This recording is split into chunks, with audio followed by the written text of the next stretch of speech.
Hi everyone, and welcome to my lesson plan recording.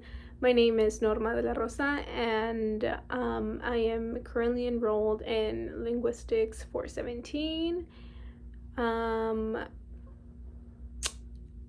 yeah, the assignment is called Teaching of a Foreign Language. I have my lesson document on my laptop, so I will I'll go into it. And there are some songs that I chose. I'll go into why I chose the songs. I'll play the first 20 to 30 seconds of the song. I'll talk about my target audience, my methods that I use for this lesson plan. And then at the very end, I will discuss the technique that I used and my goals throughout this lesson plan. So, my target language option is English, and I chose English because I became an English learner at the age of 9, and it was a little bit of a challenge, but I did it. I am now minoring in teaching English as a second language.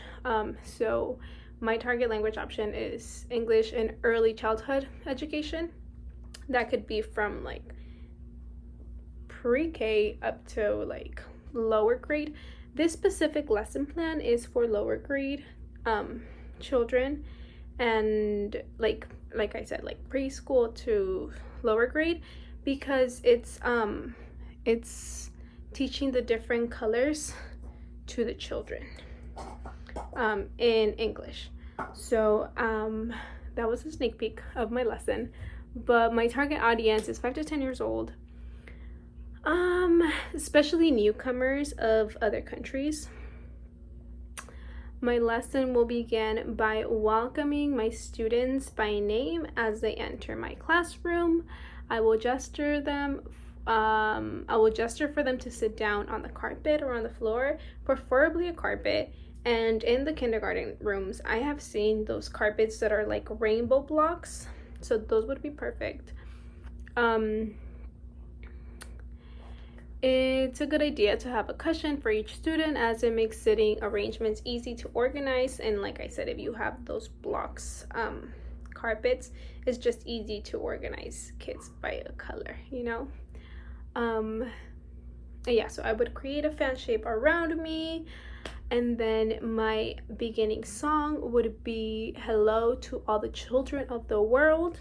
Once in a circle, sing along to the song, encourage children to clap along and pat their laps in time with the music. The hello song is a good song to start the lesson, and this song can be found on YouTube. I will play a little bit of it, and then yeah, you'll see why it's a good song. Hello, bonjour, buenos dias, good day, guten tag, konnichiwa, ciao, shalom, dobre dien. Hello to all the children of the world. We live in different places from all around the world. We speak in many different ways. Though some things might be different, we're children just the same, and we all like to sing and play. Hello, bonjour, buenos dias, good day, guten tag, konnichiwa, ciao, shalom, dobre dien. Hello to all the children of the world. There are so this is "Hello to all the children of the world." I chose this song because, as I mentioned before, I was a newcomer, and I really wish someone would sit and sing this song with me, even if I was in the second grade already. It's just a welcoming greeting, with the teachers greeting me by my name, welcoming me from around the world. It would have been a different experience, I think. But My experience was a little different, but I can talk about it later. So my activity for this lesson is color sorting. So I want to teach the children about colors, and I will go into detail. So I will show you what I have put together. So I have put together these cups, and these cups have a specific color sticker on it, and then I have brought in pom-poms. So these different colors will be like mixed together, and the children's job is to like color sort. So all the reds go with the reds, the blues go in the blues, and the purples go in the purples, and so on. So another thing that I've done with these pom-pom activity is that I've included different sizes for the pom-poms. This is just incidental like language that I want to arise among the children. So I know kids are very curious, and they are going to be talking about, this is smaller than this one, or esta está más pequeña que esta está más grande.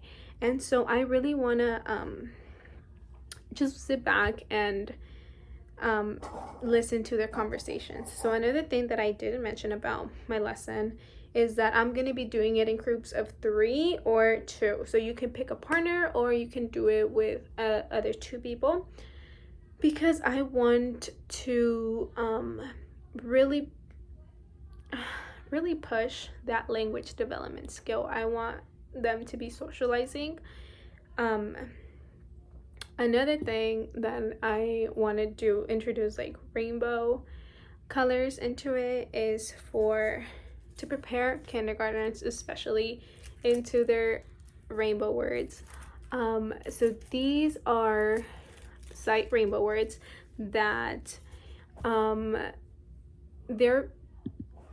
it's like a program designed for like the smaller children to build their sight words knowledge. I'm not sure if every school does this, but at the public schools that I have worked at, kindergarten has to pass the rainbow words before they go into 1st grade.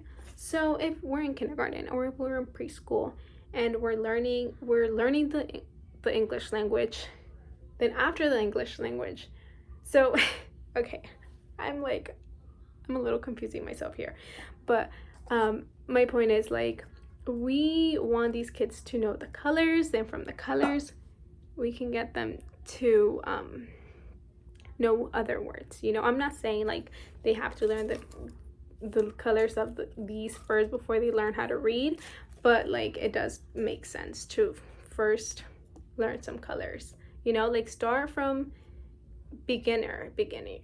Like, does that make sense? I hope it does. Okay, so my activity is color sorting. My objective is to sort objects by color. That helps build visual perception and thinking skills. My lesson will target colors in the English language: purple, blue, orange, red, yellow, and green.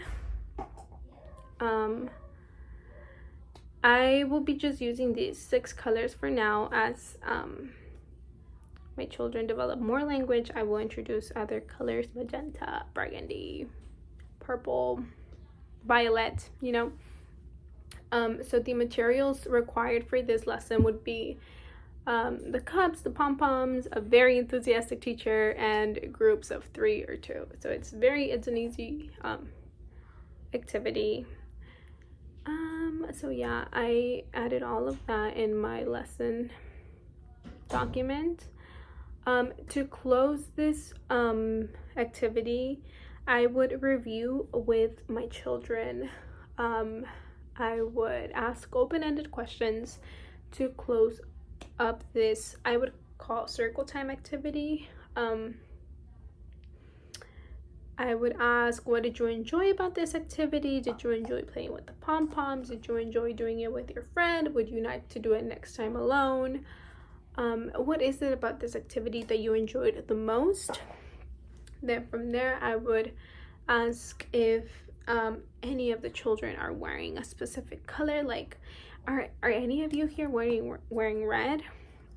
If you are, guess what we learned about today? The color red. And look, there's a pink pom-pom in here. You know. Oh, and then the golden question. What is your favorite color and why? Why is that your favorite color? All of this is by using the direct approach. And the direct approach is the one where we only use the target language. So the idea can blend into comprehension and production. So the kids listen, they repeat, and then they start speaking. I chose this approach because I like to talk to the little ones a lot. And I think it's for this type of learning, you really need to be oral about it. Like, if you want them to pick up the language, you have to be really oral about it, other than like given a piece of paper. I do really want to share an experience that I had in the 3rd grade when I was trying to read and understand English. I wasn't trying to read English. I was trying to understand the language. And we had a substitute teacher, and she was like a non-Spanish speaker. Even my teacher was a non-Spanish speaker, but I was able to like communicate with her through my friends and stuff. But with the substitute teacher, one time, she didn't let us sit next to our friends. And so she had like assigned seats for us. And I had told her that I didn't understand what she was talking about. So she had sent me to the back of the class with a book, and she said, read it. And I remember just sitting in the back of the class, like literally trying to read it when I had no idea. And I did think a lot about that immersion video that we watched in class, and where the kid is like taking the math test and all the letters look like they're just floating around. That was me. And I was like showing all my family that video, and I was like, look, this is what it felt like to be learning English in the 3rd grade. Anyways, so yeah, so why was this technique, like, why did I choose this technique and why? I decided to use the direct approach because most of the focus is on oral practice. During week 5.2, we learned that when teaching vocabulary such as words and idioms, this method is good. I believe during my activity, there is a direct relation between thought and expression that will help the learners have a good fluency. So what I talk about in this answer is that I will be asking my children questions about, like, is anybody wearing this color? Is anybody wearing this color? And kids, when they have something that you're talking about, it like brings them up. It like, I have that color. Well, I wish I was wearing colorful shirt, but if little Norma is sitting and teacher asks, is anybody wearing green? And I'm wearing green, and I'm like, I'm wearing green. I want to talk. I want to say something. I want to raise my hand. So yeah, I think that like when kids are being included in the lesson, it helps. It makes the teacher's job so much easier. So my other answer, what kind of goals did you have for this lesson? So my main goal for this lesson was to teach colors in a foreign language. Colors are everywhere, and you know, you see them everywhere. So to teach young children to identify these, it's gonna help in the long run. You know, like, it's a life skill that everybody has to understand. I know at some point kids will learn the colors, but like to learn them in another language, then after English, then they can move to another language, French. Then after French, they can move to a different language. You know, like it's I think it's a good beginner approach. Another important goal throughout my lesson is incidental language that arises among the children in their groups. Keeping notes of their language development will provide me with a wealth of information to help me plan my next lesson and address more direct needs. This will also help me to further assess my students' level of understanding in the English language. So yes, that was my video presentation. I'm not sure if I did it correctly, but I hope I did. Yes. Thank you, Professor.